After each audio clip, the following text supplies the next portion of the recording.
Across the country, far too many juvenile detention centers see isolation and solitary confinement as an appropriate way to handle challenging youth, in particular, youth with disabilities. But solitary confinement can be dangerous and a serious impediment to the ability of juveniles to succeed once released.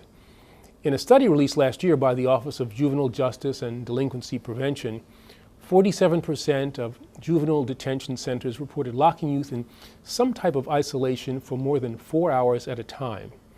We have received reports of young people who have been held in solitary confinement for up to 23 hours a day, often with no human interaction at all. In some cases, children were held in small rooms with windows that were barely the width of their own hands. This is, to say the least, excessive. And these episodes are all too common. This practice is particularly detrimental to young people with disabilities who are at increased risk under these circumstances of negative effects, including self-harm and even suicide. In fact, one national study found that half of the victims of suicides in juvenile facilities were in isolation at the time they took their own lives, and 62% of victims had a history of solitary confinement. Now, let me be clear. There may be times when it becomes necessary to remove a detained individual from others in order to protect staff, other inmates, or the juvenile himself from harm.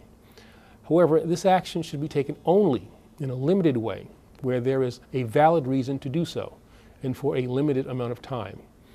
Isolated juveniles must be closely monitored, and every attempt must be made to continue educational and mental health programming while the youth is in isolation. At a minimum, we must work to curb the over-reliance on seclusion of youth with disabilities. And at the Department of Justice, we are committed to working with states to do exactly this going forward. We must ensure in all circumstances, and particularly when it comes to our young people, that incarceration is used to rehabilitate and not merely to warehouse and to forget.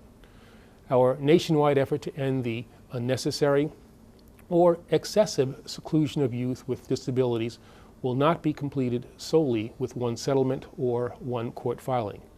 But as a department, we are dedicated.